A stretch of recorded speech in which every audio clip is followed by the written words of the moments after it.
लक्ष्मीसहस्रं प्रारम्भस्तबकः। लक्ष्मीचरणराजीव लाक्षालक्षितवक्षसे विश्वसर्गादिलीलाय वेङ्कटब्रह्मणे नमः। असदृशम् अरुणाब्जदृशं प्रस्विन्नपयोधरस्फुरन्मूर्तिं मनसि दधीमहि सततं मातारं मातरं च लोकानां प्रातरम्बुजविडम्बिलोचनां मातरं त्रिजगताम् उपास्महे। श्रीतरम्यकरुणावलोकनैर्यातरङ्गयति मङ्गलानि नः। आचक्रायुधम् आचमामकगुरोर् आचार्यवर्गं भजे मध्यस्थैरिकनाथयामुनमुखैर्मान्यै सनाथीकृतं।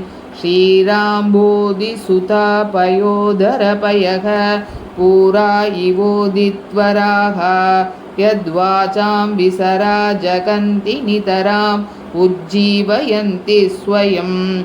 भुवनजननीं तुष्टुषन्ति पुरोरसनाधुना रचयति नमो वाचे प्राचेदसाननजन्मने।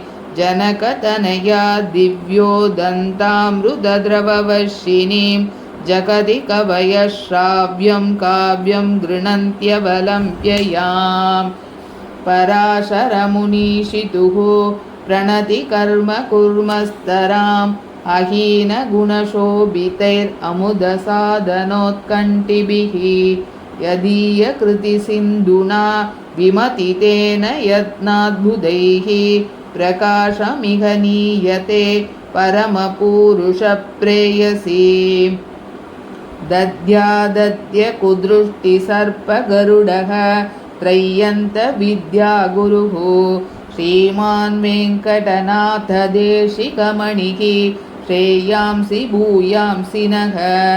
दत्से दृष्टिलवेन देवि भजतां या त्वं विभुत्वं रमे। तस्याहन्ततवापि येन विभुता सुष्ठुः प्रतिष्ठापिता। शीतज्योतिशिखरि नगरी सागराम्बोदरा देहे जल्पं जल्पं जलधितनये हन्तमिथ्या समृद्धिं। निर्विण्णामे ननु भगवति भारतीयं त्वदीयं स्तोत्रं चित्रं स्फुरति जननी स्वैरमारब्धुकामा। मदान्धशोणिपत्यपसदमनः प्रीणनकृते नमस्कारान् ब्रूमो भगवति चमत्कारवचसे। विधात्रीमानन्दं विपुलमिह चामुत्र च तव स्तुतिं प्रस्तौत्वं होबरनिरसनायाद्यरसना। तत्तादृक्रचना विदग्धरसना कण्डूति निर्धूतये।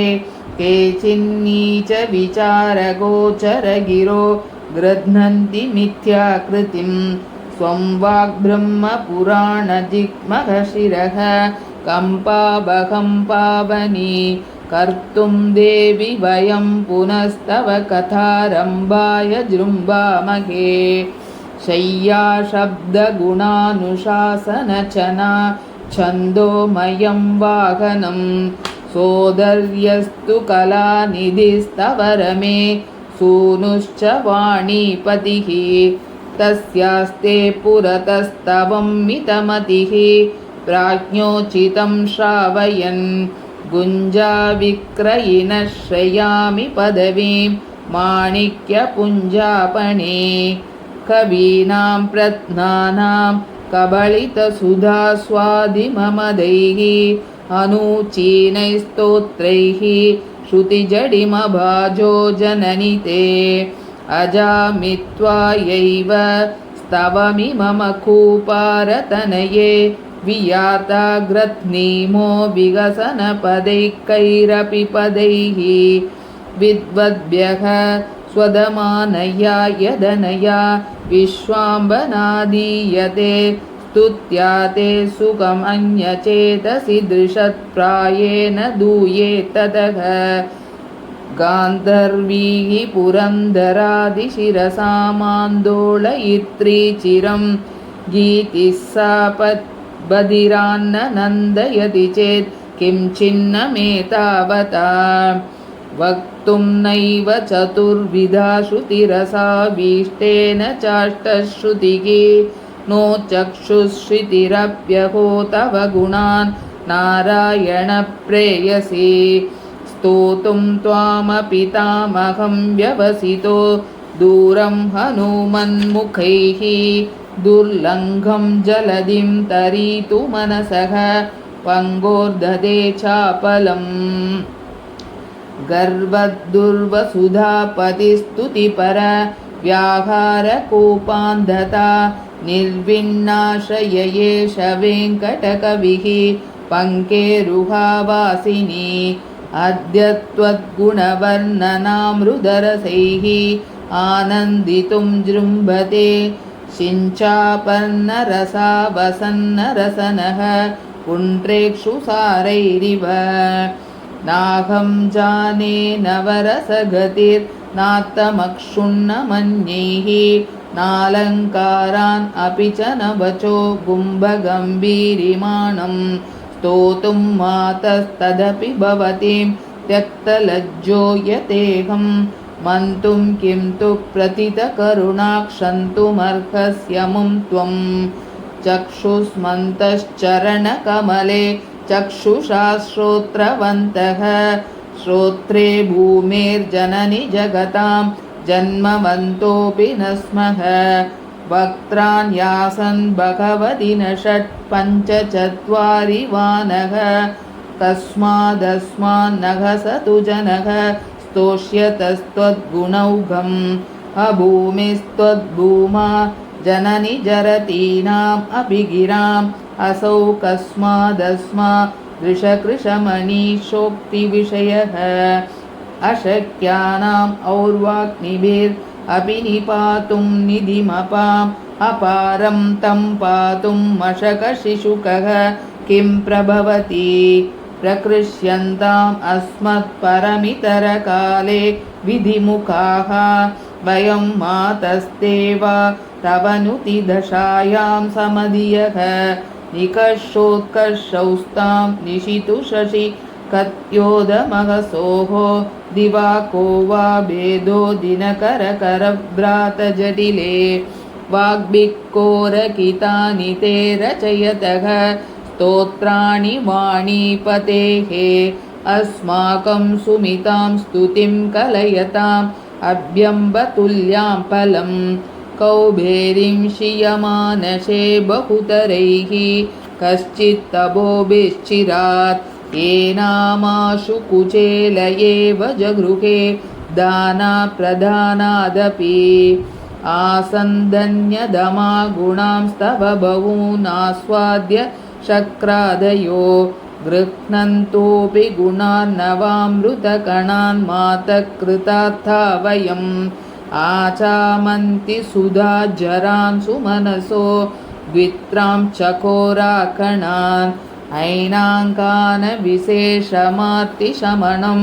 तत्रोभयेषामपि देवी श्रीर्विशशैलदेवदयिते दाक्षिण्यपन्यक्षिते मादस्साहसतस्तवस्तवमिमं कर्तुं प्रवृत्तस्य मे उन्मीलं तु परं गिरस्तव करालङ्कारपङ्केरुह त्रेङ्कत्तुङ्गषडङ्घ्रिसङ्गविसरज्झङ्कार शङ्काकराः पद्यानां दशाभिरतस्तु दशदैः त्वत्प्रेयसः पादुकां त्रय्यन्तार्य गुरुः परो हयमुखः तत्राम्बको विस्मयः स्तोकप्रज्ञमतीव मूकमपि मां श्लोकैः सहस्रेण ते स्तोतारं समवेक्ष्य सूक्ष्ममतिभिः कस्मान्न विस्मीयते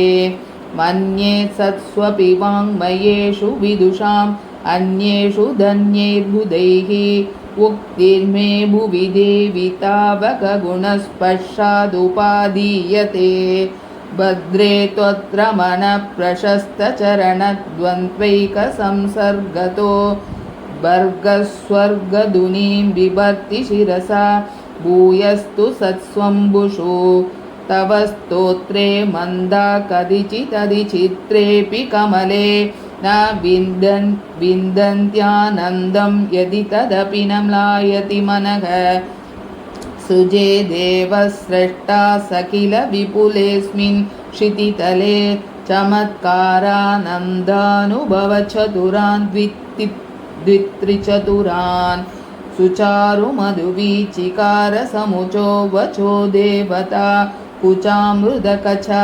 कचिप्रतनचातुरी मेदुरागा नरा सततमिन्दिरा गुणकथा सुधा दोहनीः उपाध्वमिह वेङ्कटाध्वरिकवेरुधारा गिराः स्वैरं प्ररोहयदुपद्यसहस्रमेतद् दासस्य मे वदनसीम्नि तवावलोकः यः क्वापि खन्दसहृदञ्जलिबन्धबाजी जन्दौ जगज्जननि सौति सहस्रमक्ष्णां पङ्कजनिलये स्तोत्रं वेङ्कटकविगीतमेदतविगीतं किङ्करकृतमिति कृपया त्वं कलयितुमर्हसि प्रसीदन्ति पङ्कजनिलये स्तोत्रं वेङ्कटकविगीतमेदतविगीतं किङ्करकृतमिति कृपया त्वं कलयितुमर्हसि प्रसीदन्ति